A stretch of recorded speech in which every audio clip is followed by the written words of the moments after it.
Thank you very much. I'd like to begin by saying that we're continuing to negotiate with the Democrats to get our great workers and small businesses all over the country taken care of. I think we're getting close to a deal. Could happen. Could happen. A lot of good work has been going on, and we could have an answer tomorrow.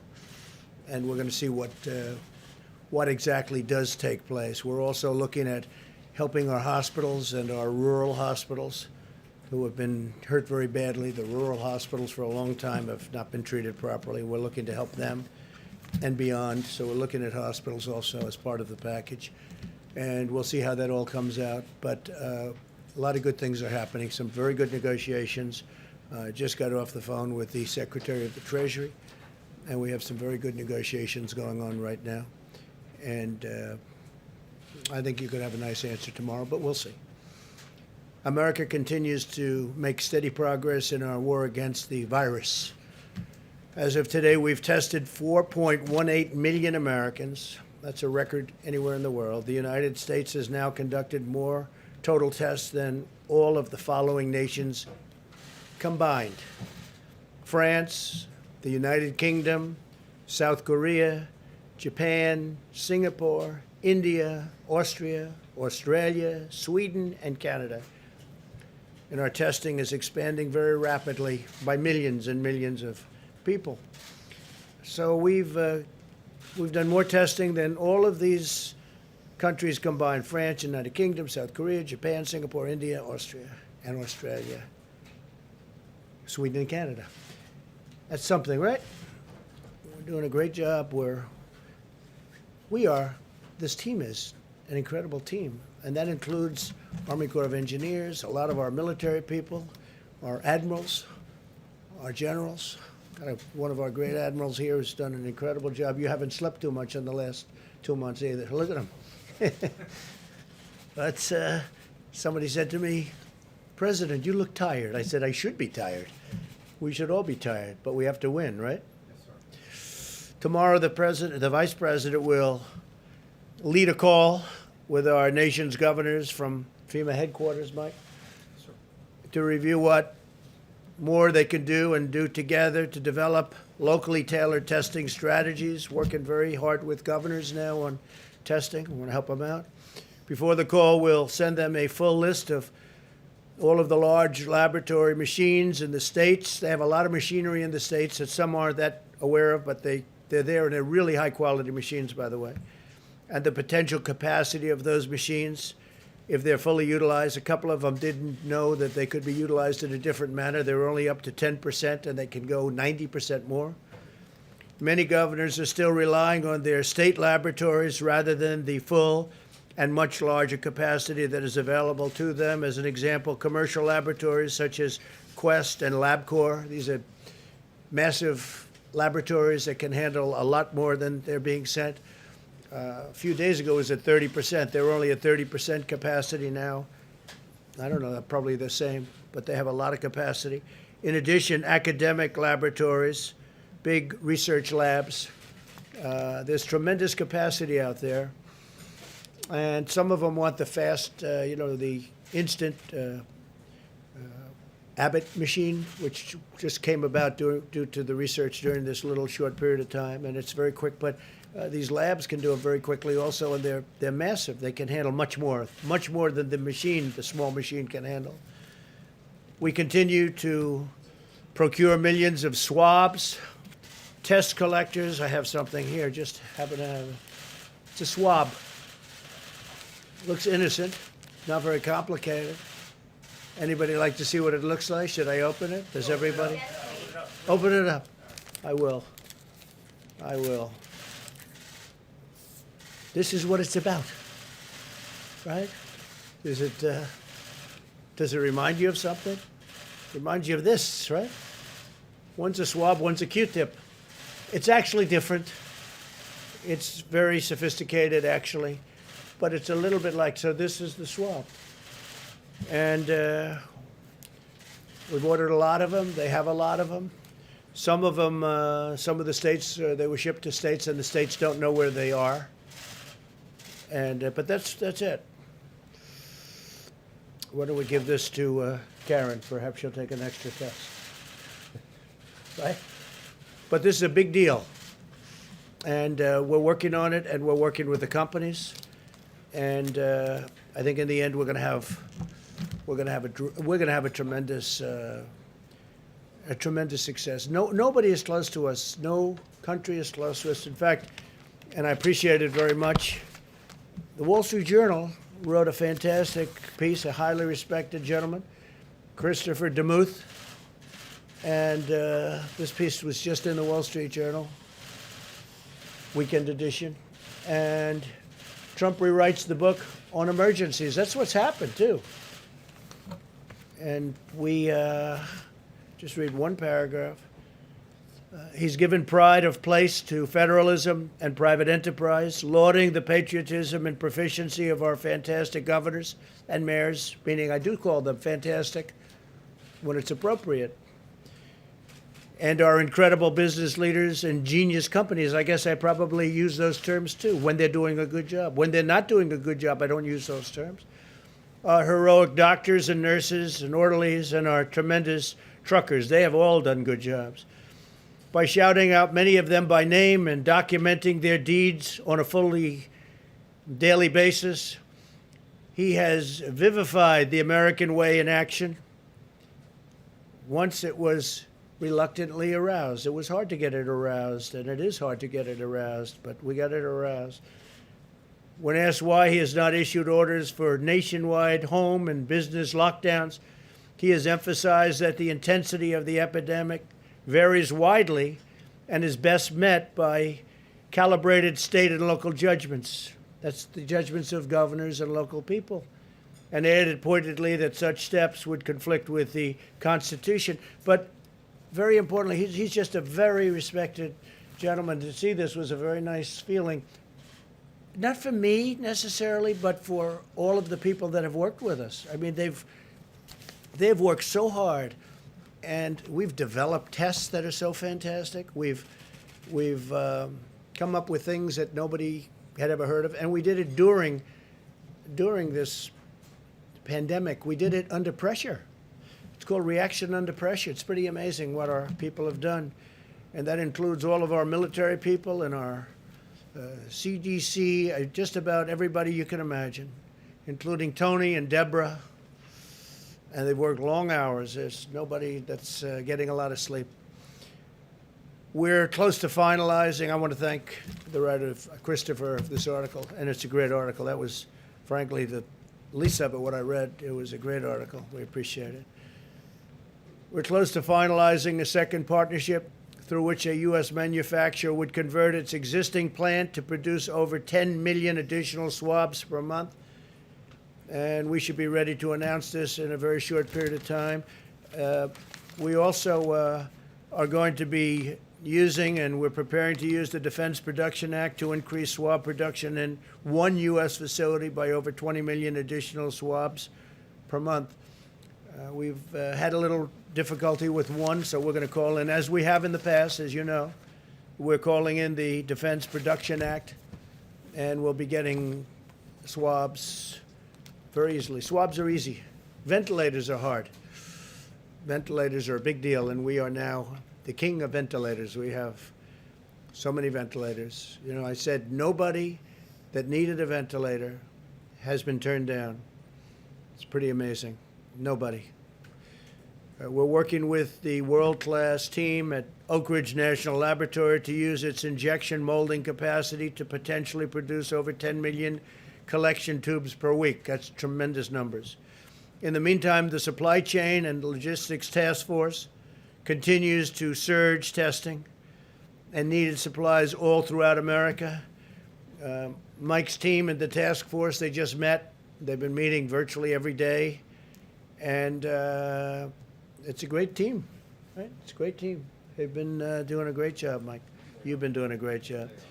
Many governors are doing this incredible work, and they're working with us very closely on testing and working in their states. And again, it should be a local thing because it's all these points within a state.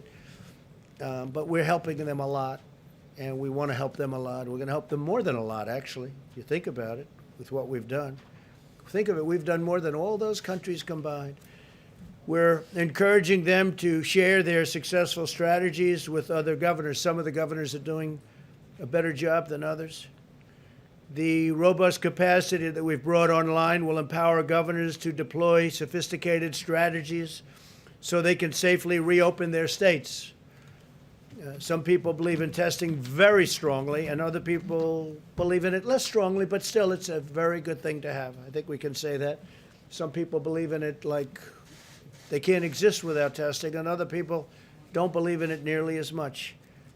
They can see how they're doing, and they feel how they're doing, and they've been pretty vocal about that. I think you know pretty much who I'm talking about, but I believe if they want it, we should give it to them and get it for them and work with them. You must remember that the governors wanted to have total control over the opening of their states, but now they want to have us, the federal government, do the testing. And again, testing is local. You can't have it both ways. Testing is a local thing, and it's very important. It's great, but it's a local thing, and we're going to get it done to a level in a very short period of time, because all of the swabs are coming in, all of the necessary materials, a lot of them, as I said, are already there, but a lot of people don't know that yet. But we'll be doing testing at a level. Already we're doing testing at a level nobody's ever done before, but we'll be doing testing at a level that the biggest tester in the world will be very happy very soon. And it's very much like ventilators. You don't hear the word mentioned. And that's much tougher when you have to build these machines. We built thousands of machines. We'll more than help the governors, and we'll make sure that everything goes well, just like it did with ventilators, just frankly like it did with face masks, on a much easier subject. As face masks, again, everything's easier than a ventilator. Ventilators are tough. But now, I spoke yesterday with the president of Mexico and with various other countries. We're going to be helping them with ventilators. We have tremendous numbers of ventilators. In fact, I understand that Governor Cuomo is going to be sending up to Massachusetts some of the excess ventilators that we were able to get, and that's great. I think it's a great thing. The number of new hospital admissions is also significantly down. When you look at these numbers, it's a good thing to see, other than the fact that we also know how people have been just ravaged by this curse, by this horrible scourge, plague, call it. It's got many different names. In many of the hot spots, including a 50% decline over a 9-day period in New York City. That's a fantastic decline. It's a beautiful thing to see after going through the opposite. We continue to see improvement with declining trajectory of cases in Seattle, Detroit, New Orleans, Indianapolis, and Houston metro areas. More evidence that our aggressive strategy is working, and I thank the American people for their selfless devotion. The American people have done a hell of a job. We're saving countless lives, though, and again, I'll say it, because I always wanted to say, well, can you leave it open? Nobody ever heard of anything like this. Not since 1917, more than 100 years ago, has anything like this happened. And in those days, they had no real communication, so you couldn't say, go inside, people just died. Almost 100 million people, it's reported. It's tough. So, the American people, what they've done is incredible. And they've learned a lot, and you see people picketing a little bit, and they want to get out. They want to get out and get back with their lives, and that's good. But they have learned a lot. They've learned about distancing, even now, at least until this thing totally goes away. They've learned about their washing their hands and all of the different things that we've been talking about ad nauseum for so long. And they get it. They get it. And some places the governors are ready to go, and other places they can't go yet, and they won't go. They have to have it safe. I want it to be safe, too. It has to be safe. And again, I have to say this. I can't emphasize it strongly enough. I'm probably going to show you charts of some of the countries that are really having trouble. And one in particular is having a massive problem where they said let's go. We're just going to keep going. Well, they're the lines that we're famous for now. Some are flat and some are up. This is like a rocket ship. This country is, and they decided, let's go and let's wing it. It's, they thought it was okay, but it's a problem. It's a big problem. And there's another couple. There's one in particular that everybody thinks did it, but the people are staying in. Okay, the head of a country doesn't have to say stay in. These people are smart people. They know what's going on. They see what's going on. So they don't have to say. They can say they're not doing that, but the people are staying inside. There are not a lot of people outside sitting at cafes, despite what the mode of a country is. But if you look at Europe, most countries have done this. A couple tried not to. Italy tried not to, and they held it. And Spain tried not to. They went that way. France tried not to. I mean, nobody wants to do this. It's a brutal step. We're going to close down your country. Who ever heard of a thing like this? But we would have had millions of people die if we didn't do this. Millions of people. And I believe that, Mike. I think, in looking at things that we've been looking at over the last couple of days, I think, and really over the last couple of weeks, from the time we did it, shortly thereafter, I said we made the right decision in closing down, made the right decision on borders, banning people coming in from China, banning ultimately people coming in from Europe. But we would have had millions of deaths instead of, it looks like we'll be at about a 60,000 mark, which is 40,000 less than the lowest number thought of. So this isn't a case where people would say, oh, we would have had that number. It's similar to a flu. It's not the same thing as a flu at all, because if we wouldn't have done anything, you would have had, so a flu would have 35. It goes from 27 to 35, 40, 50 sometimes. It's over a long period of time, much different. It's even a much different death, to be honest. It's a much different death. This is violent. CMS is finalizing new guidelines for doctors and patients to resume elective surgeries. It's a big thing. A lot of hospitals were closed. They couldn't do any elective surgeries. They'll be able to start doing that. Procedures and medical care that needs to be done in person.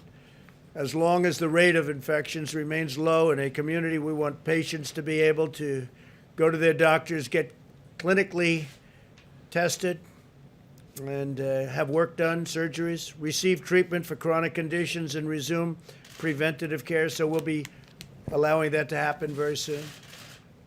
We had no capacity in the hospitals with what happened with the plague. We had no capacity to do it. If your doctor believes you need a treatment in person, you can get a treatment now. You can and should get a treatment now. We are asking that healthcare facilities have plans in place to keep patients safe during their visits. Some places like New York, New Jersey, where they really got hit hard, it's going to be a little bit tougher. They've done a great job, but they really were a center. I mean, they were a center. I was watching that. It was incredible. But now they're leveling off, and I think they'll be coming down very soon. Administrator Seema Verma will be telling you a little bit more about it. Mike's going to say a few words. Seema will then speak, tell you a little bit more about that. My administration continues to execute our massive military operation to supply our hospitals with equipment they need and beds if necessary, but it looks like we're totally covered on beds. We have plenty of beds. It's highly unlikely. That would be bad news if we needed more beds, but it looks like it's going just the opposite direction. I want to thank Governor Cuomo, the relationship there for this whole thing. We're building hospitals. It was very good. We built a little bit more than we needed, and that's good, as opposed to building a little bit less. That's not good. But he's worked very well with us. The governor of Louisiana has been great on that whole situation with the beds. Frankly, the governor of Michigan was very good with us on beds. It's a very complex subject. You need buildings, or you have to do tents, or you have to do a lot of different things, a lot of different ways. But the Army Corps of Engineers was fantastic. They were fantastic. Florida, likewise, Governor DeSantis. And I could name probably 6 other locations I'll tell you one. California was fantastic. He was really good. He was really good, and I appreciate the fact that he said what he wanted to say, and he wasn't letting the press force him into saying something that he didn't want to say. So I appreciate it very much. Governor of California. He really he worked very hard. We worked together. He worked very hard.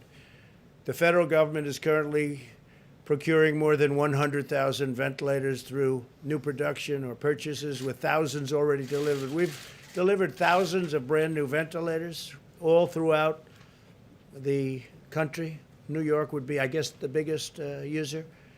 And they are now taking some of their excess ventilators, which is great, and they're sending them up to Massachusetts. I think it's 400, and that's a great thing. Our total supply of ventilators continues to exceed by a lot total expected demand. Governor Cuomo said today that no one who needed a ventilator was denied a ventilator. That's a beautiful statement. I appreciate it. And all governors are in that same position. We do have a clip that I thought would be appropriate to put up today. It'll take 2 minutes, and I think you'll find it interesting, but we appreciate it. And let's see if we can do that. You'll turn out the lights, and we'll see if we can do that. Thank you. Do I have faith in the president? Look, what the federal government did, working with states, as I just said, was a phenomenal accomplishment. We bent the curve. We flattened the curve. Government did it, people did it, but government facilitates people's actions, right? We had to double the hospital capacity in New York State. That's what all the experts said. President brought in the Army Corps of Engineers. They built 2,500 beds at Javits that Michael and Northwell were operating. It was a phenomenal accomplishment. Close to 1,000 people have gone through Javits. Luckily, we didn't need the 2,500 beds, but all the projections said we did need it, and more, by the way. So these were just extraordinary efforts and acts of mobilization. And the federal government stepped up and was a great partner, and I'm the first one to say it. We needed help, and they were there. State and local governments were fantastic. The hospital system was fantastic. New Yorkers were fantastic. And that is an undeniable fact. Just to look at what they said was going to happen, CDC, Coronavirus Task Force, Cornell, McKinsey, all of them, and they had a line up here, and the actual line is down here. What do you owe the variance to? Heroic efforts on behalf of people as facilitated by government, federal and state.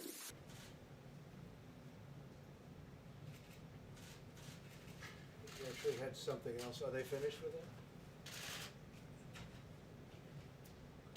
They left out the good part. Great job, fellas.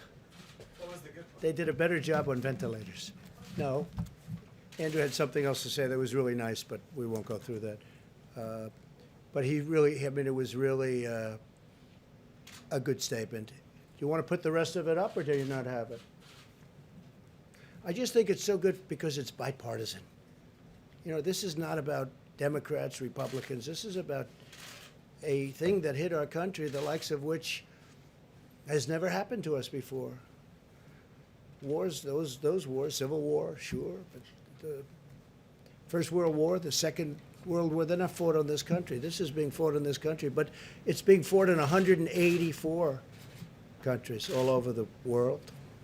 It's terrible. But I want to thank Andrew, Governor Cuomo, for the statement. He actually, if you go a little bit further, it was even far beyond even that. So it was good.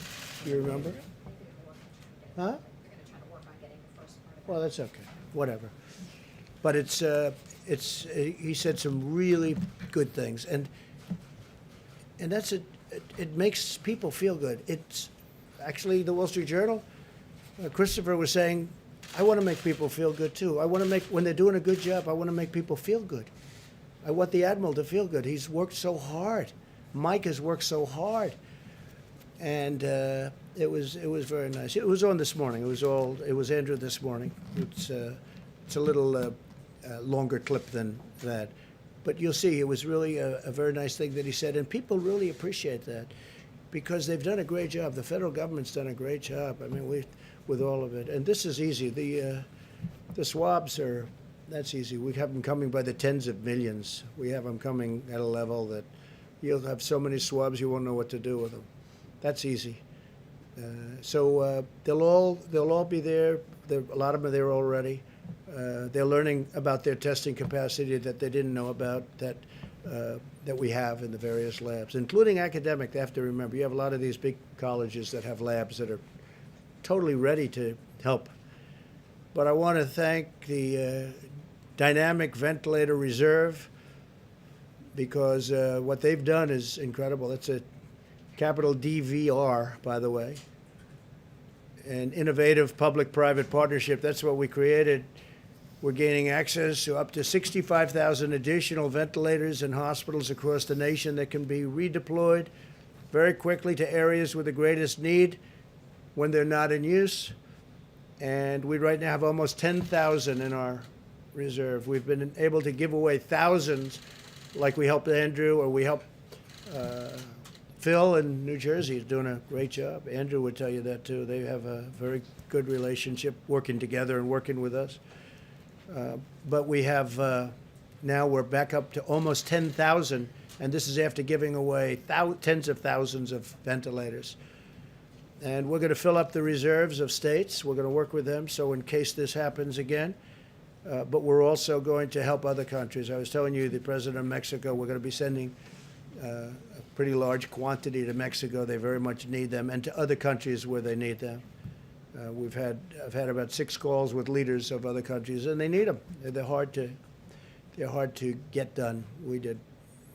Our companies stepped up, and they did an incredible job. Some of them were automobile companies, and they take an assembly line, and they'd say, guess what? We're making ventilators now for a while.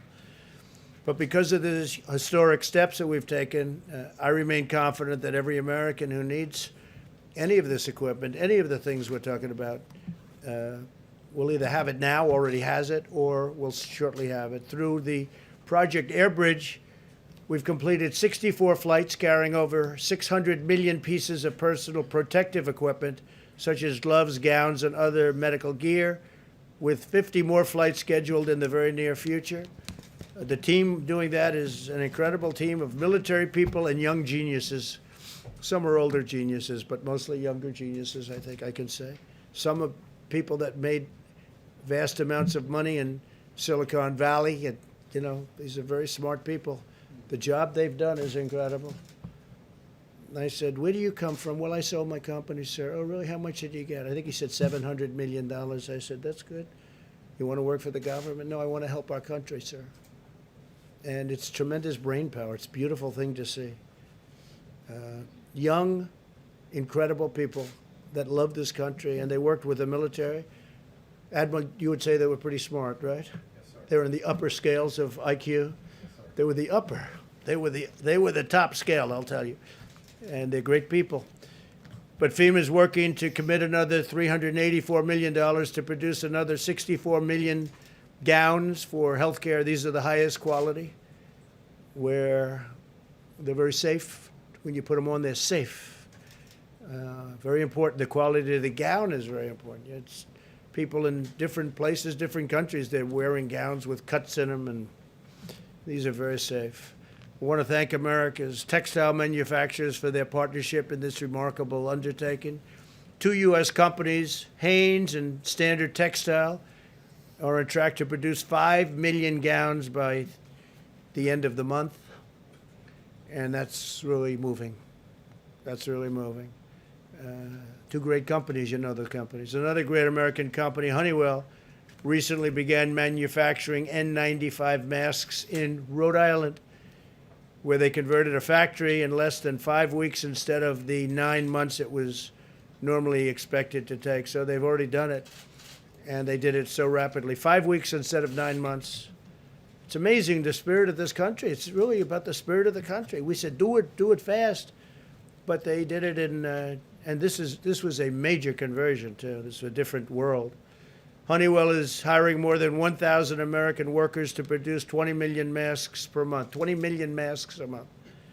thanks to the Defense Production Act, we'll be receiving another 40 million masks over the next few weeks. And I also want to thank 3M because they really stepped up. We had a little dispute at the beginning, but that got worked out quickly, and they've been doing a great job, 3M. They really have been. I want to thank their great CEO. We had a little skirmish, but it worked out well. And they're doing a lot of work right now on masks and other things. This production is in addition to the 55 million N95 masks my administration has already distributed. Plus we ordered, and it's coming in soon, 500 million masks. You would think, what are you going to do with them? They get used rapidly. In addition to that, as you know, we sterilize masks now. Great company in Ohio, recommended by the governor of Ohio strongly. And it's doing very well. And they're sterilizing. A lot of the masks can be sterilized up to 20 times. So that's like buying 20 masks. And I always wondered, why aren't they sterilizing these masks? Some of them are pretty sophisticated masks. And some you can't because of the material. Others you can. But we have actually two companies that do this, but one company I know very well in Ohio, and they're doing a great job. So they're sterilizing masks up to 20 times you can sterilize a certain type of mask. To these numbers in perspective, and to put them into perspective, American healthcare providers use an estimated 25 million N95 masks nationwide in a typical year. So a typical year, 25 million. That means we've secured nearly 4 times as many N95 masks in recent weeks as we would in entire healthcare industry during a typical year. Over a matter of a couple of weeks, we had more masks than we would do in a year. Think of that, over a couple of weeks. Moreover, we're bringing supply chains back home, and we've learned a lot about supply chains. We've learned that it's nice to make things in the U.S. I've been saying that for a long time. One of the reasons I ran for office, because we started making things everywhere but here. And if one thing comes out of this, more than anything else, it's that we should make product in the United States. And these supply chains, they sound wonderful. But if one country has a problem, the whole chain is ruined. And I've been saying it for a long time. I ran partially on that. I ran on that, and I ran very strongly against China. And then we made a great trade deal where they buy $250 billion. They're supposed to. And they're paying tariffs. They paid us tens of billions of dollars. I've given $12 billion one year, $16 billion another year, and $19 billion to our farmers and ranchers who were targeted. But, I ran on China and other countries the way they were ripping us off. They were ripping off our country. And China understood that. I mean, China fully understood that. And they're big, strong, smart people. And I wasn't friendly, and it wasn't a friendly situation. And we ended up making an incredible deal with China for tens of billions of dollars of product, $40 to $50 billion to the farmers. The most they ever spent was 15 to 16. Now they're supposed to spend 40 to 50. Now, of course, the virus came along, and I'm not happy. I let them know I'm not happy. So, we had a great relationship we had a very bad relationship with China. Then we had a good relationship because we made a great deal. But we're not happy. This is not a good thing that happened. Came out of China, so we're not in a position where we're going to say much yet. But the deal itself is great. The deal it's going to put many, many people to work in our country, but all of that has to be taken into account when you look at all of the people that are dying in our country, but all over the world. All over the world, people are dying. I had a G7 call, and their economies are in tatters. They're shattered. The G7 countries, Japan and Germany and France, the different countries, Italy. Look at what happened to Italy. Look at what happened to these countries. Look at what happened to Spain. Look what happened to Spain, how incredible. It's just been shattered. And so many other countries are shattered. So nobody ever thought this could have happened, a thing like this. It's very, very sad. But if we've learned something, it's about supply chains. I just saw yesterday where when the auto industry gets back, they have a problem because there's a supply chain going through a different country. And this has been going on for years, for decades. I always said it was no good. Why do we make it? Why do you need a supply chain? Very simple, make your parts here. They get one part from this country, one part from that country. It's all over the place. The problem is if one country has a problem, you have no car or whatever it is you're making. So we've learned a good lesson. I think a lot of smart people knew that before. But we've distributed many hundreds of millions of masks. This pandemic has underscored the vital importance of reshoring our supply chains and bringing them back into the United States where they belong, where they should have never left. What happens if you're in a war and you have a supply chain where half of your supplies are given to you by other countries? Who are the people that thought of this? These are globalists. It doesn't work. It certainly doesn't work during rough times, bad times, or dangerous times. So we're going to continue to fight the virus. We're talking to China. We spoke to them a long time ago about going in. We want to go in. We want to see what's going on. And we weren't exactly invited, I can tell you that. If you look at some of the investigations that are going on in terms of World Health Organization, and I'll take it a step further, World Trade Organization too, World Trade. We did years ago, many years ago, the World Trade Organization, from the day China came in, that's when China bloomed. They were mainlining it, and then boom, they were up like a rocket ship because they took advantage of every little ridiculous clause in the World Trade Organization documents. They were a developing nation. China was a developing nation. They make the cars, they make the plant, they make everything. And they're a developing nation. So we've had I might have gotten elected to a certain extent because of China and other countries. One of my big things was trade. The United States is getting ripped off in trade. Now Japan is paying $40 billion and buying a lot. That's before we even do the deal. U.S.-Mexico was a great deal. The NAFTA was one of the worst deals ever made in trade history. And I would also put the World Trade Organization in that same group. So I was very tough on these countries.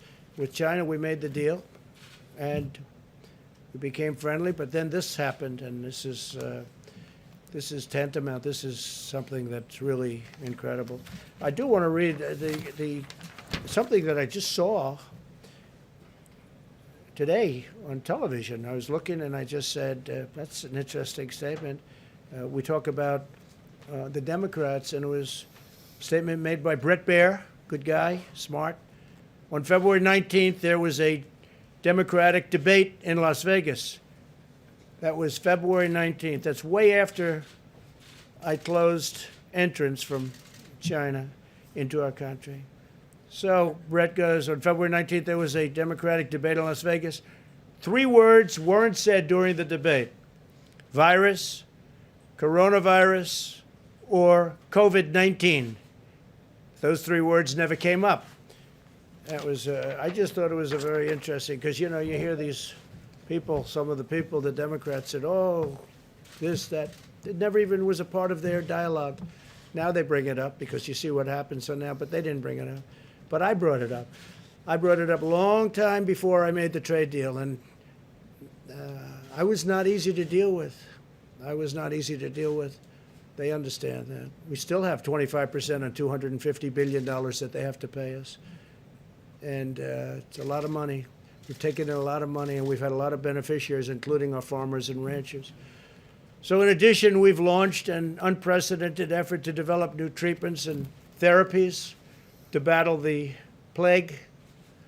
Therapies, to me, are the most exciting. The vaccines are obviously so important, but the therapies are immediate, you know, and we have some things that are really looking good. We call COVID Treatment Acceleration Program. We're accelerating all of these great companies that are looking, and we have government agencies looking too, NIH. This extraordinary program is slashing red tape to speed and development antiretroviral rival, and if you look at what we're doing in terms of the speed, it's unrivaled. It's totally unrivaled. There's never been anything like it. The FDA and Dr. Stephen Hahn, a highly respected man from a great institution, left that job to come here. The job he's doing is incredible. And we're working with Scott, his predecessor, who's terrific. We're working with a lot of people, but the speed of development for antiviral, antibody, and immune therapies is at a level that nobody thought even possible. And I will say this, we're getting very good results. It's a little soon yet, but if we could find the therapies that would solve the problem, if somebody has a problem, we can get it taken care of so it's not so devastating as it has been. With that, I'm going to ask Vice President Pence to come up, and I have to say it's a Sunday evening, and this man has not stopped. He's working, we all are in all fairness, but he's been working with his task force and everyone else round the clock for months, and I just want to thank Mike. Thank you, Mike. Thank you, Mr. President. And let me echo your words about all the dedicated men and women on the White House Coronavirus Task Force, and the team that you assembled in January, some of whom are with us today: Seema Verma with CMS, Admiral Giroir with the U.S. Public Health Service, Dr. Steve Hahn of the FDA, and others represent a level of commitment and dedication that's been inspiring for me to have the privilege to work with. And so I thank you for your gracious words. That White House Coronavirus Task Force met today. It was reported to us that at this moment, more than 746,000 Americans have tested positive for the coronavirus. Fortunately, more than 68,000 Americans have fully recovered. But sadly, more than 41,000 Americans have lost their lives to the coronavirus.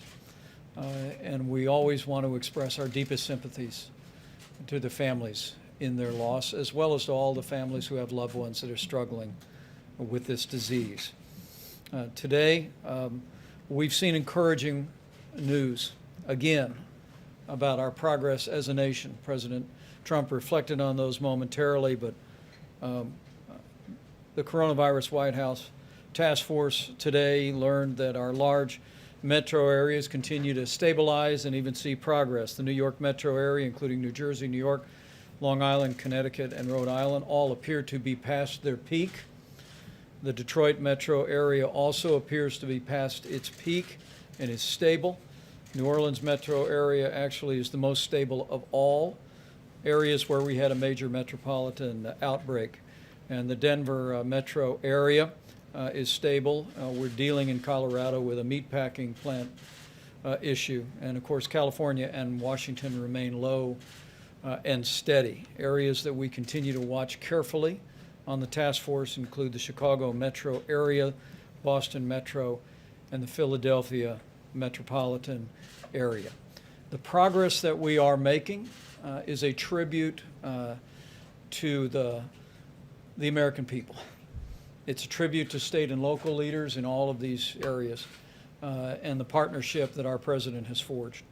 But we just want to encourage every American, as we see this progress, to continue to heed your state and local authorities. I think the American people know no one wants to reopen America more than President Donald Trump. But I want to assure you we're going to continue to work with governors of every state, with the president's guidelines for opening up America again, and we're going to work in a way that we can consolidate the progress that we have made and help move our states toward reopening our country. We also received a report today, and the Coronavirus Task Force, at this point, 5,528 military personnel have been deployed across 24 hospitals and facilities, and 28,700 National Guard are on duty. On the subject of supplies, the President spoke about this at length, but at the present moment, we have more than 9,055 ventilators on hand. We actually added 91 ventilators to that supply because of the production that the President and our task force at FEMA has activated. In the next 7 days, we'll be adding 576 ventilators to the Strategic National Stockpile. As the President mentioned, our air bridge continues to work, 64 flights completed, 50 more flights on the horizon, literally bringing in medical equipment from around the country and around the world and deploying it to critical areas. Finally, tomorrow, as the President announced, we'll be hosting a conference call with all of the nation's governors, all the states and territories from the headquarters at FEMA. And we'll be working with the governors to ensure them that we're helping them to review and evaluate the President's guidelines for opening up America again, the criteria that we believe is appropriate and necessary before states can move into any phase one change in the mitigation strategies, but also at the President's direction tomorrow. We'll be providing all the nation's governors and all of their health officials with detail about the testing infrastructure that exists all around the country. We'll be specifically providing governors and state health officials with information about all of the lab capability that exists in their states, and also we'll be updating them on our efforts to identify the kind of supplies the President just held up and our efforts to make sure that those supplies are at all of those laboratories as the need should arise. Remember that a month ago we had done 80,000 coronavirus tests in America. This weekend we cleared more than 4 million, and we're currently testing more than 1 million Americans a week. We fully expect to actually have tested more than 5 million Americans before the end of this month. But at the President's urging, we're going to continue to scale that testing and then work with governors to make sure that they can manage and implement and deploy that testing in the manner that will most support their efforts to move their states forward. Remember that the testing that is contemplated in the guidelines for opening up America again for phase one are testing people that have symptoms that may be coronavirus, and then also having the testing resources to deploy to vulnerable communities, nursing homes, or other vulnerable communities that we have identified as needing additional what is called monitoring or surveillance testing. We believe we have the testing today around the country that would allow any state in America to move into phase one if they've met the other criteria of 14 days of consistent declines and strong hospital capacity so that the system would not be overwhelmed in the event of a flare-up. But we're going to be working with governors tomorrow on the subject of testing and supplies. And as the President said again this evening, we're here to help. We've forged a partnership with governors around the country, and tomorrow we'll be building on that partnership to hopefully arrive at the day that we can make sure governors around the nation have the best advice and the best resources to put America back to work. Thank you, Mr. President. Very good. Seema, you've done such a great job. Please come up and say a couple of words. Thank you. Thank you, Mr. Vice President, Mr. President. So just a few weeks ago, we stood here and asked the American healthcare system to delay elective surgeries and procedures. And the reason why we did this is we wanted to make sure that the healthcare system could deal with any surges. We wanted to preserve equipment, make sure that they had the appropriate workforce to handle any surge. And our healthcare system did a fantastic job. They very quickly stood up telehealth services, and under the President's leadership, we started paying for these services under the Medicare program. But the reality is not everything can be addressed by telehealth. There may be a woman that needs surgery for breast cancer, somebody who has cataracts in their eyes that need to be able to see better, and sometimes a doctor just needs to be able to listen to their patient's heart. We've heard across the country that doctors' offices have closed and many healthcare systems are furloughing their staff, nurses and doctors. Under the President's leadership, we've put out over $90 billion in accelerated payments under the Medicare program, provided $30 billion of grants with more dollars on the way. But thanks to the American people, we are in a much different place. You heard from the Vice President that there are many places around the country where they're seeing a decline in cases, and hospitals are reporting that they have unused capacity. And so as part of our opening up America, we are issuing guidelines today about how we can reopen the healthcare system. So these are recommendations around phase 1. Now, every state and local official has to assess the situation on the ground. They need to make sure that they can still address surges. They need to make sure that they have adequate supplies and a plan for conserving supplies. They need to be able to screen patients and healthcare workers for COVID virus. And they need to make sure that patients feel safe when they come in to seek healthcare services by assuring that they have the appropriate cleaning in place and that they observe social distancing inside the healthcare facilities. And this isn't going to be like a light switch. It's more like a sunrise where it's going to be a gradual process. And healthcare officials across the country and healthcare systems need to decide what services should be made available. And ultimately, doctors and patients need to make decisions about their healthcare services.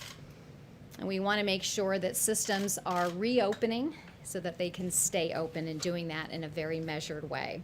And I want to thank all the healthcare workers on the front lines who have done a fantastic job in providing care and comfort, serving as a liaison between family members. They've done a fantastic job, and we owe a debt of gratitude to them. And to all those providers that did adhere to our guidelines. They did the right thing, and it has made an extraordinary difference. I also want to take a couple of seconds here to talk about our nursing homes. Our hearts and minds are with the patients and the families of those living in nursing homes. This is an extraordinarily difficult situation. People living in nursing homes are of the most vulnerable patients. They're elderly. Many of them have underlying health conditions. And this has been a very hard situation. And I really appreciate the strong efforts of governors and local communities that have shown great leadership in supporting nursing homes across the country, particularly Governor Baker, Governor Hogan, that have had special efforts around supporting nursing homes. FEMA is also working on a plan to make sure that nursing homes have the supplies that they need. And just last week, we increased the reimbursement in the Medicare program for high throughput tests. And we are also paying for labs to go out to nursing homes to collect samples. And that's going to really support efforts on nursing homes in order to isolate patients. Today, we are also announcing, under the President's leadership, an effort around nursing home transparency. It's important that patients and their families have the information that they need, and they need to understand what's going on in the nursing home. And so today, we are announcing that we are requiring nursing homes to report to patients and their families if there are cases of COVID virus inside the nursing home. We are also requiring nursing homes to report directly to the CDC when they have cases of COVID virus. And this is very important, as you've heard Dr. Birx talk about. As we reopen the United States, our surveillance effort around the COVID virus will also begin in nursing homes.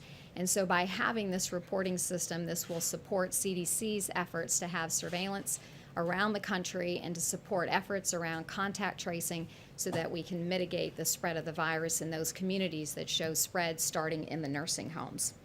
So again, I want to thank all of the local officials that have done an amazing job in supporting the nursing homes, and would urge all state and local leaders to follow their lead and do everything that we can to keep nursing home residents safe. Thank you. Thank you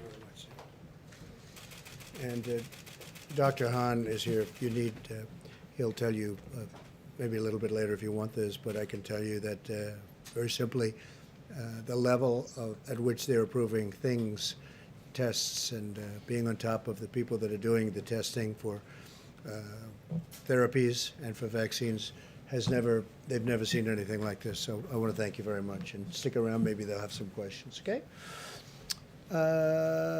Please go ahead. In the back. Mr. President, thank you very much.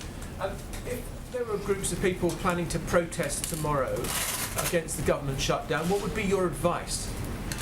Against the shutdown? Yeah, that they want the shutdown lifted. Should they Maybe go they want it ahead if lifted, it's yeah. in a state where Hey, there haven't been I 14 don't have days? any arrests. If people feel that way, you're allowed to protest. I mean, they feel that way. I watched the protest, and they were all 6 feet apart. I mean, it was a very orderly group of people. And, but, you know, some have gone too far. Some governors have gone too far. Some of the things that happened are maybe not so appropriate. And I think in the end, it's not going to matter because we're starting to open up our states. and I think they're going to open up very well. We're going to be watching it. We're going to be watching it very closely. We're working with them on testing. We're working with them on whatever they need. I don't think they need ventilators anymore. I believe the term the governor used was phenomenal. We've done a phenomenal job. That was the term that was the only sentence they left out, which is okay. But I appreciate that that's what Governor Cuomo said. But they've done a phenomenal. These people have done a phenomenal job. As far as protesters, I see protesters for all sorts of things, and I'm with everybody. I'm with everybody. Please, in the back. Go ahead. In the back. Go ahead. You ready? Yeah. Yes, please. Thank you, Mr. President. Jen Pellegrino with OAN. Yesterday, you pointed out that Iran was likely not truthful in the reporting of the virus. Meanwhile, Senator Dianne Feinstein and other Democrats are looking for $5 billion in aid to Iran. Are you considering giving any aid to Iran? If Iran needed aid on this, I would be willing to do something if they want it, if they ask for it. I would be certainly willing. They were hit very hard. Obviously, those numbers weren't correct numbers that they reported. But if they needed help, if they needed aid, if they needed ventilators, we have thousands of ventilators currently on hand, and ventilators under construction, that are under construction. That's a mosquito. I don't like mosquitoes. I don't like mosquitoes at all. But if they, we would certainly be willing to help. What they should do is be smart and make a deal. It's only because of, you look at what happened. It's John Kerry, I guess, just doesn't want them to make a deal. And they're probably figuring they can wait. And maybe it will be Biden, and they'll own America if Biden gets. And they know with me, it doesn't work that way. It doesn't work that way.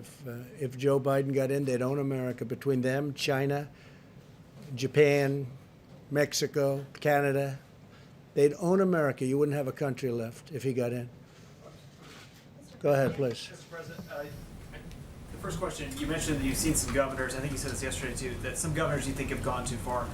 Which governors are you referring to, sir? Which states? I don't want to mention names specifically, but obviously one we can mention that's this, but really much beyond this, is Virginia with what they've done on guns.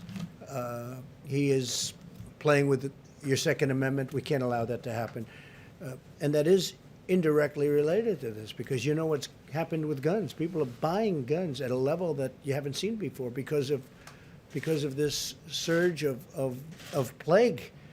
So what he did was totally inappropriate. Other than that, I'm not going to mention governors, but I have a list: 1, 2, 3, 4, 5, 6, 7. On money, sir, you mentioned off the top that you hope that a deal may come tomorrow on the small business loan program. Well, I hope so. But this morning Mnuchin seemed like this was ready to go. It seemed like any second now. Is there any Whatever it changes is, there? look, every time you say it's ready to go, then they say, oh, we have a good negotiating position now because he just said it's ready to go. So now, let's see what happens.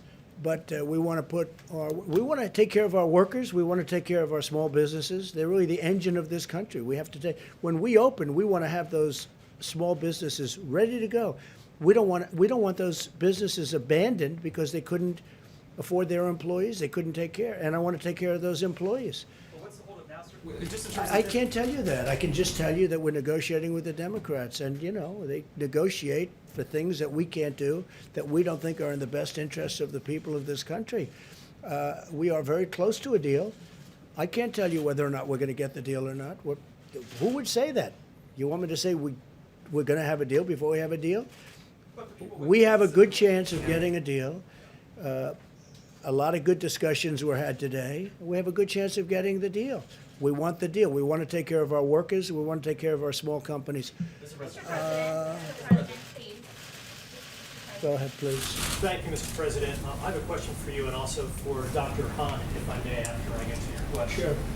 In your remarks that you made just a few moments ago, in regards to reopening the U.S. economy, you said, I want it to be safe. And that's a sentiment obviously shared do. by No, I want it to be tens of safe. millions of Americans. I want it to be safe. And it absolutely. seems at odds, Mr. President, with the tweet that you had on Friday about liberating those 3 particular states, Virginia, Minnesota, and Michigan, because none of those states, Mr. President, have met the requirements that the Vice President and others on the task force have talked about in terms of reopening the economy. Do you see those two Well, if you ideas take at Michigan, odds? there were things in the Michigan that I don't think they were necessary or appropriate. Everyone knows that. I think the governor of Michigan, we're getting along very well, but I think the governor of Michigan probably knows that. I think she probably wished she didn't put some of them in. You can't buy paint, you can't buy seeds. I mean, where did this stuff come from? No, we're going to be safe. We have to be safe. And we don't want to close anything. We're not going to be closing, but we're going to be doing it beautifully, systematically. We're working very well with the governors. I mean, I would say pretty much almost all of them. A couple of them, no matter what you do, you'll never satisfy them. You could find the cure tomorrow, and they wouldn't be satisfied. They'd find a reason to complain. Wise guys. But for the most part, we're working very well with the governors. We have a great relationship with the governors. I can tell you, I've been on numerous calls with governors, and during those calls, I mean, without exception, they were friendly. And that's going back even a month from today. So I think that we're going to do a terrific job. I think the governors are going to do a terrific job, and we're starting to open our country. And, as you know, I just spoke with Greg Abbott today from Texas. He's fantastic. He's a fantastic governor. And he's going to be opening up parts of Texas. And you're going to be opening up parts of other countries. You know what other states. And you know what that is. And by the way, other countries are at a point where they're studying. I see where Germany's starting to open up a little section. So there are a lot of great things happening, and we're going to start to open our country. And we're going to do it, it's like, as I say, it's like a beautiful puzzle. A state might even be a portion of a state. There are states, very big states, and you can have portions of states, Mike. You have a portion, you have a county, which is perfect, and you have another county that's sort of still pretty far away, even if it's within the same state, and it's not doing so well. But they may open up parts. So we're going to do it very, very carefully, and I think it's going to be very successful. But when you say safe, I want it to be very safe. Thank you very much. Hey, let him just do this one. Then. Go ahead, please. Thank you very much, Dr. Hahn. Doctor? There's a question that I don't know the answer to, and I was hoping that you could provide an answer to. There's an epidemiologist at the University of Alabama in Birmingham who's actually a COVID-19 survivor, and his name is Michael Seg. And his question is this: why would the virus suddenly be different? And why would people's susceptibility be any different on May the 1st, or on June the 1st, or on July the 1st? And this all relates to reopening the economy. Can you explain or give an answer to that particular question? I don't think we have evidence that one would be more susceptible or less. What I think we can say is that the mitigation efforts have really helped with respect to this, and that what we've seen is the number of cases have gone down. And if we follow the gating criteria for the opening, we're then able to institute phase one and have the appropriate measures in place to actually reduce any chance of flare-up of the cases. Is there a chance of a sort of rebounding if you reopen too soon without the type of mitigation efforts that we've had still in place? Yes, there's a chance, and I think Dr. Fauci and Dr. Birx talked about this at the podium. And the key here is the surveillance that is being put in place with the CDC. I think that'll be a really great help in terms of trying to reduce that risk. Thank you. And I think they have the rest of that clip. I just thought it was a very good clip. I think it's a tribute to New York. I think it's a tribute to the federal government. And I thought it was nice. So I think they have that now. They can try it. Go ahead. Have we saved everyone? No. But have we lost anyone because we didn't have a bed, or we didn't have a ventilator, or we didn't have healthcare staff? No. The people we lost are the people we couldn't save. Not for lack of trying, and not for lack of doing everything that we could do as a society, not only as a government and as a healthcare system. Okay. Mr. President, you had called on me. Yes, I did. I appreciate it. Since you shared with us something else that you saw on TV today, I have a question about something you said on Thursday, which is that you were angry because information about the virus should have been told to us earlier and a lot sooner. People knew it was happening, and people did not want to talk about it.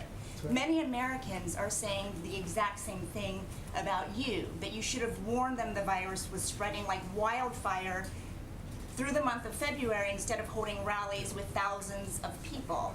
Why did you wait so long Who are you to with? warn Who- them? who are you with? And why did you Yeah. not have social distancing until March 16th? Who are you with? I'm Weijia Jiang with CBS News. So, if you look at what I did in terms of cutting off or banning China from coming in, Chinese nationals. But by the way, not Americans who are also coming nice and from easy, China. nice and easy, just relax. We cut it off. People were amazed. These gentlemen, everybody was amazed that I did it. We had 21 people in a room. Everybody was against it but me. Dr. Fauci said, had I not done that, perhaps tens of thousands, and maybe much more than that, people would have died. I was very early, very, very early. And we just saw, you saw Brett Baer making a statement. They had a debate well into February, and not even mentioned, it wasn't even mentioned, the Democrats. We were very early. Oh, I'm the president. And you know what I just did? And you know what I just... And by the way, when you issued the ban, the virus was already here. Okay, and you know how many people, when I issued the ban, how many cases of virus were in the United States when I issued the ban? Do you know the number? No, how many cases? Remember I said one person. How many cases were here when I issued the ban? But did you know No, that it was going you to have to do spread your and research. become a pandemic? How many... I did my research. On the 23rd of March, you said you knew this was going to be a pandemic. Can I tell you what? well I did before know it. I did know it. All I have to do is look. So you knew it was going to Anybody spread. knew it. Just, are you ready? How many cases were in the United States when I did my ban? How many people had died in the United States? So do you acknowledge that you didn't think Keep it your was voice going down, to please. spread? Keep your voice down. Did you not How think it many? was going How to many? spread? How many cases were in the United States? I did a ban where I'm closing up the entire country. How many people died? And that's a fair point. How many people died in the United States? And yet I closed up the country, and I believe there were no deaths, 0 deaths at the time I closed up the country. Nobody was there. And you should say thank you very much for good judgment. Go ahead, please. You just mentioned Germany. Germany is allowing small stores to open Yes, they are. tomorrow. I just spoke to them. Does this give you confidence that some European countries are on the mend of recovery? Well, I hope so. I And mean, will we you hope it works out. Look, I spoke you with, lift some I spoke with restriction on Angela. them? I spoke with Angela. And they're going to start a process of opening, very much like we are. We are too. I spoke with numerous governors. They're doing it also. Areas that have been where the number one they've done a good job, and where they don't have much of a problem. Germany's starting the process also, yes, and I'm very happy about that. Some places in Europe, as you know, can't start the process for a while. Mr. President. Yes, ma'am. Go ahead, please. Mr. President, I have 2 Nevada questions. First one, the mayor of Las Vegas thinks it's total insanity for business to be shut down in Nevada, which the governor Sisolak ordered. Who's right? Well, they shut one of my hotels down too. Okay, so you know, I'm not involved in that. I could be if I wanted to. I just chose not to be. By the way, just so you know, I could be if I wanted to, but I chose not. But they closed a very big hotel that I have in Nevada down in Las Vegas.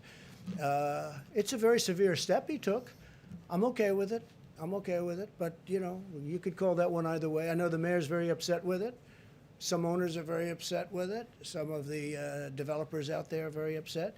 Others, they say, "Hey, we got to get rid of it." I can see both sides of that. And I'd like to follow up with one other question.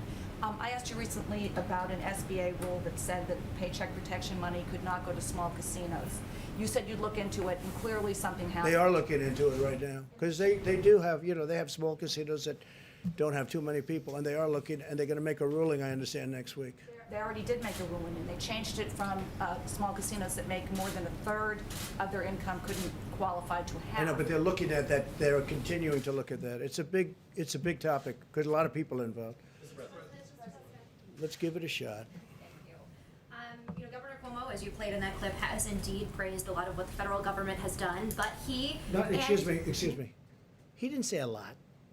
He said we did a phenomenal job. He didn't say a lot. He didn't say you did a good job on ventilators but nothing else. No, he said we did a phenomenal job. So report accurately, because you are one of the most inaccurate reporters. Go ahead. What he has said is that, and along with a bunch of Republican governors who've said what they need, though, is a national strategy when it comes to testing. Because on supplies, they say that they're competing against one another. They said the same thing with ventilators, and now we have so many that we're going to be able to send them and help other countries that are in need. We're doing great on testing, and we are actually using the Act, as you know, on a certain company. Yeah. But what about on the reagents? They say that that's something that they can't get. We're in hold great of. shape. It's so easy to get. That reagents and swabs are so easy to get. When you have to build a very expensive piece of machinery controlled by computers, that's a different thing. And no, we'll have everything's going to be in very good shape very soon. We're going to be in very good shape very soon. Yeah, please go ahead. President, just the latest stimulus package, will that have funding for states and local governments? Well, I don't want to comment on it, but we will be saving that for another time. Will you be willing to? And by the way, some states and local governments need it. I'm the first one to admit that.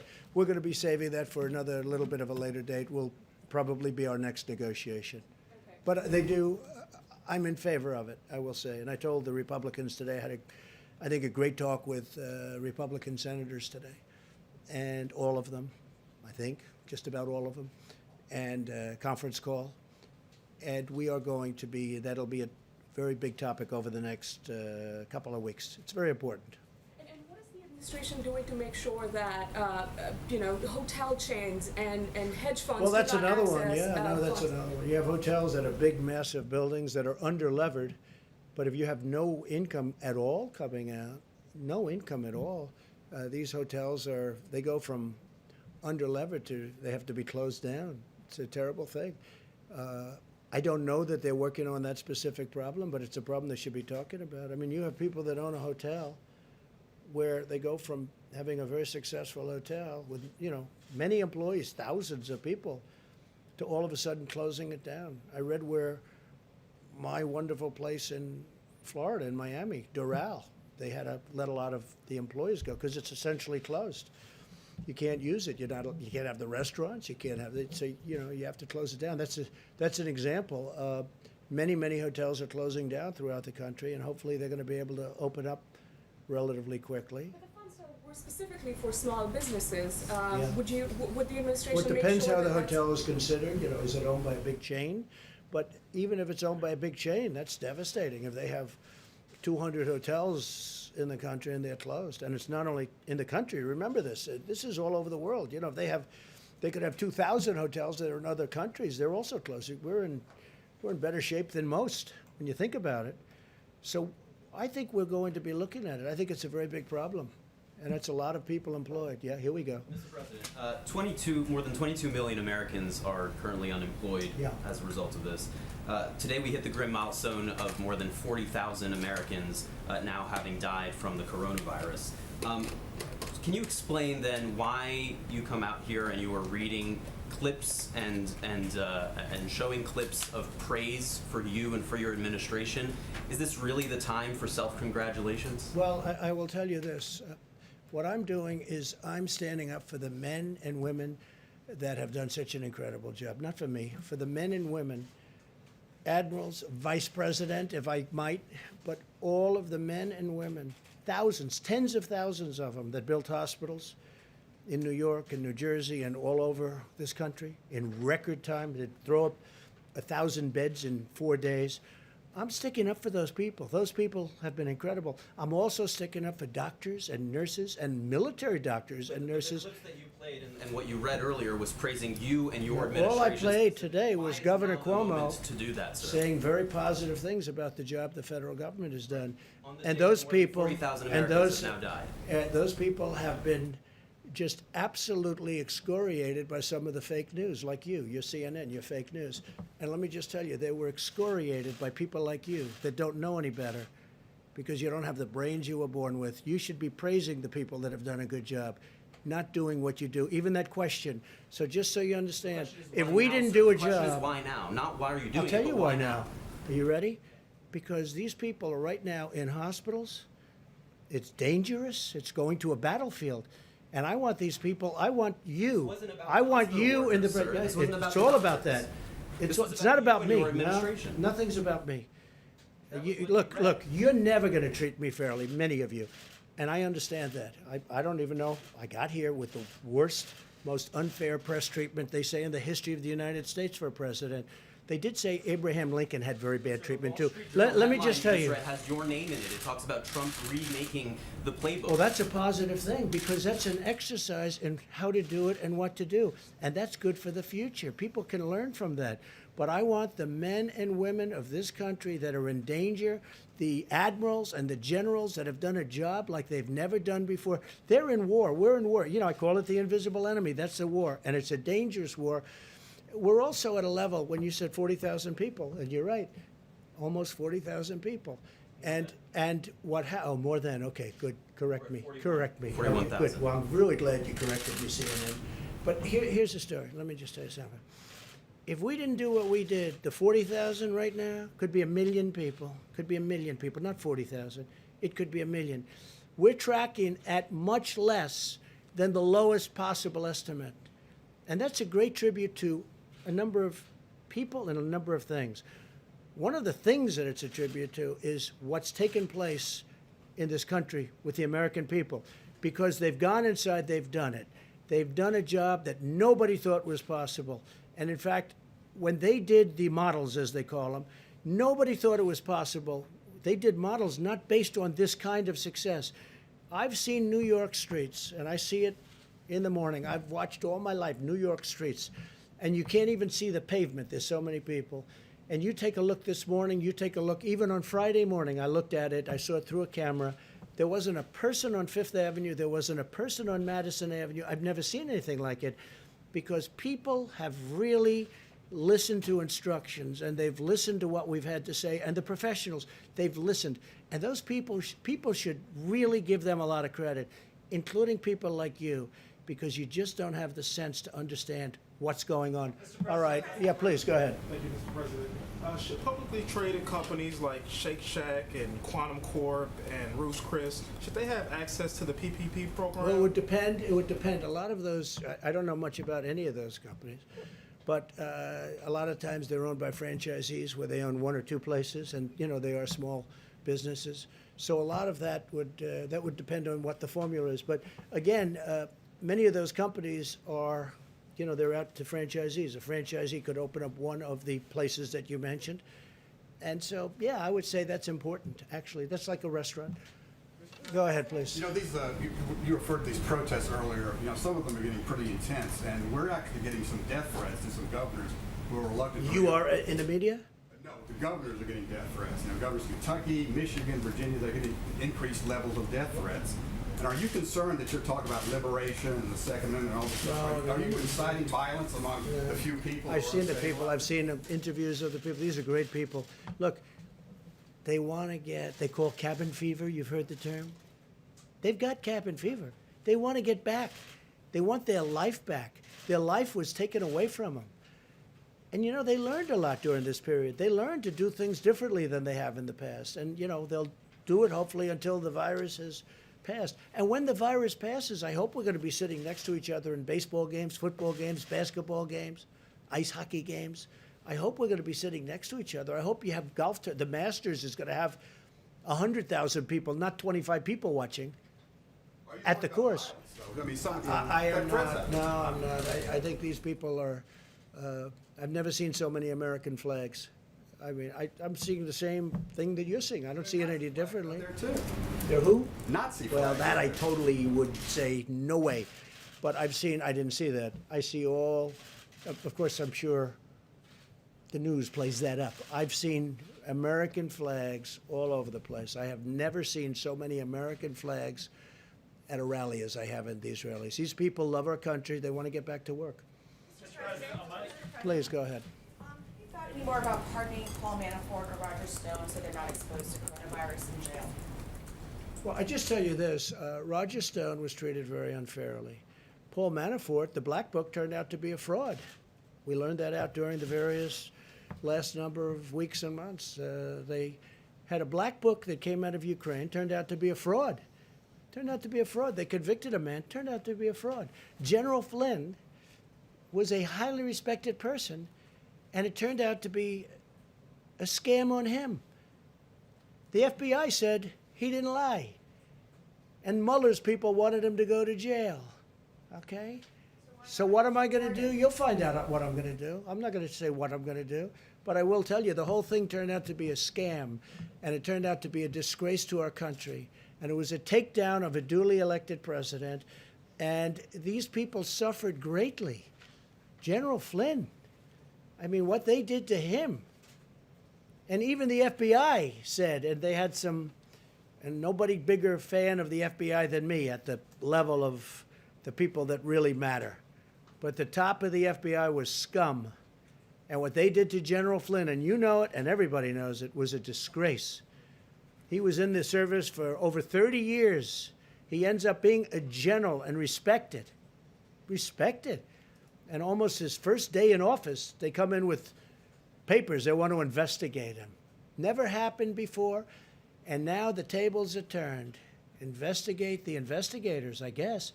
These were crooked people. These are bad people. These are very dangerous people. You know what they are, though? They're scum. They're human scum. All right, do you want to have one in the back, please? Thank you, Mr. President. The CDC has finally admitted to profound failures with testing kits from the beginning of the outbreak. Is this a function of lax oversight from the Obama-Biden administration? Well, it's not from me. I mean, they came in and they had some problems early on, but we've straightened it out. But yeah, look, I told you we inherited a lot of garbage. We took, they had tests that were no good. They had, all the stuff was no good. It came from somewhere, so whoever came up with it. But I'm proud to tell you that now we went from having a lot of bad things happening in CDC to having great things happening. They're doing a very good job now. But no, initially, look, our stockpiles were empty. We had horrible stockpiles. We had horrible ventilators. We had very few of them, too. And so did the states have very few of them. But all of these things are now we're at a level that we've never been. Same with our military. Our military is the strongest it's ever been. We spent $1.5 trillion on our military. We've totally rebuilt our military. It's never been in a position. And we even have Space Force. Mike and I were talking about what an achievement that is. First time in 72 years we have a new force. So, yeah, CDC had obsolete tests, old tests, broken tests, and a mess. But they've done a very good job, and they've done it under pressure. The pressure is, you know, they had to do this under pressure. So we're very proud of the job they've done. Please go ahead. Mr. President, you said swabs are easy, and this has been something that hospitals and states have been saying there are shortages for more than a month now. Why wait to use the Defense Production Act until now? Well, we already have millions coming in. We have one company that we're forced to use it with, and probably by tomorrow we won't be. You know, it's a tremendous hammer. Probably by tomorrow it won't be, but we have millions of them coming in. They're very easy by comparison. And in all fairness, governors could get them themselves. They really could. All of this, but we're going to do it. We're going to work with the governors, and if they can't do it, we're going to do it. If they do it, we can do it maybe cheaper, better. We're going to get we're getting very high quality. With us, it's all quality too. Even if it takes a little bit longer, we want the highest quality in all of it, including the ventilators. So, yeah, we have millions of them coming in very soon, and many of them already have been ordered, and the governors don't know quite where they are, but they'll be finding them fairly soon. Mr. President, Go ahead. on President Xi, you now talk about the missteps that China made early on in this crisis and how it put the United States behind. Based on an investigation, we're going to find out. Yeah. So when you repeatedly praised Xi in January and February, you said he will solve the problem. You said he was doing a great job. Were you duped by President Xi? No. I made a deal that's phenomenal for the United States. No, you know who was duped? You and the Obama administration were duped for years because China was ripping off this country like in the history of any country. Nobody's been ripped off like the United States by China and many other countries, and we stop it. And we've done a deal where they're paying us $250. They are buying $250. They didn't do anything for us. You know, we didn't even have a deal. It was so bad. The deal. These comments are after the deal. No. It is about a deal, because the deal started a long time ago before anybody heard about this. The deal was finished a number of months ago. Very happy. I was very happy. I hope they were happy. Billions of dollars came in tariffs. Billions of dollars. They're going to be purchasing billions. And then all of a sudden, long after that, I find out about this. And I told you, I'm not, say, I think he's listen, doing a listen very good CNN, job. listen It's a CNN. big problem. I told you I'm not happy about it. And this was after the deal. So we have this wonderful deal. And I was nobody's been tougher before the deal ever on China than Trump. Then I made a deal. I was very happy with the deal. It's a great deal, great for our farmers. The farmers have been paid a fortune already. Then what happened? No mistake, we made a great deal. Now I find out after the deal, after the deal, I find out that I'm not happy. You people are so pathetic at CNN. Let me just tell you. Sure. I was very happy with the deal, very happy with everything. Then we find out about the plague, right? The plague. And since we found out about that, I'm not happy. But I closed it up long before Pelosi. Listen, long before Pelosi, she was having parties in San Francisco. Let's all go to Chinatown. And that was a long time after I closed up the country. Go ahead, please. The first of the month is next week. That's why your ratings are so bad, because you're pathetic. Go ahead, let's go.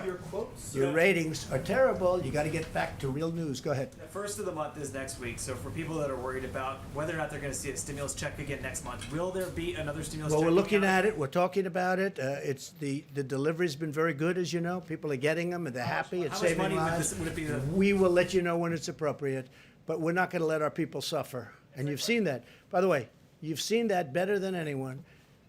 And you people have actually covered it within, okay. But you've seen what's going on. And we got those checks out to people. It saved their lives. Nobody else could have done it. Nobody else could have done it. And I'm very happy if we get this new check out to the workers in these essentially to the workers in these small businesses, the PPP, we are going to be, we're going to be very happy, because as we open, those businesses are going to open along with us. Yeah, go ahead, please. Mr. President, as you start reopening the country, do you plan to coordinate with Mexico and Canada to ensure that the U.S. manufacturers I can see that. Sure. We're coordinating right now with both. I spoke with President of Mexico yesterday. I spoke with Prime Minister of Canada, Justin, and we're in very good coordination right now. In terms of just the supply chain, as companies here come online? We're doing the supply chain. It's not going to affect trade. That's part of trade, and it's not going to affect trade. And if it does, I will tell you, if a supply chain based in Mexico or Canada interrupts with our making a big product and an important product, or even a military product, we're not going to be happy. Let me tell you that. Go ahead, one or two more. Go ahead in the back. You didn't go. Go ahead. Thank you very much. Who are you with? I'm with the Salt Lake Tribune. Okay. Thank you, sir. On Thursday, the White House announced a congressional task force on reopening America. It included every Republican senator but Mitt Romney. Yeah. Does that show that you're still holding a grudge against Yeah, Mitt Romney? it does. Yeah. No, I'm not a fan of Mitt Romney at all. No, I had 52 Republican senators. He was a governor. You don't want his advice. Well, I just don't think, I'm not a fan of Mitt Romney. I don't really want his advice. Go ahead, please. Mr. President, why on that task force did you include Senator Kelly Loeffler? There's some questions about whether she Not because she's the senator from a great state, a state that I love, Georgia. But there's some insider trading. Well, I don't know. I really don't know about that. But she's a senator from Georgia, and she was included in the list. Absolutely. Go ahead. A couple of more. Go ahead, please. Yeah, Mr. President, you said you'd spoken to Angela Merkel and the progress being made in Germany. And you spoke about Many of the leaders, yeah. Yeah, many of the countries that maybe have taken their eye off the ball and let coronavirus let rip in their countries. Which one were you talking about? The UK? You mean some of the ones that didn't do well? I don't say that, but you just have to look. And some of them just got hit hard. When I closed up our border, when I did the ban on China, they say a lot of the people that didn't come in here went to Italy. You heard that. That's why Italy was hit so hard. I don't think it was because of government. I will say Italy is locked down probably more than any other country right now. It's just absolutely locked solid down. But they got hit very hard because people that were coming to the United States couldn't come because I closed the country in January, and they went to Italy, they say. It had to do with trade. It had to do with the purchase of certain materials, and Italy was another alternative. And so many, many people went to Italy instead of coming here, and Italy has suffered greatly. Now, I spoke with the Prime Minister a lot. He's a great friend of mine, and what's happened to Italy is very, very tough. Thank you all very much. We appreciate it. We'll see you tomorrow. Thank you.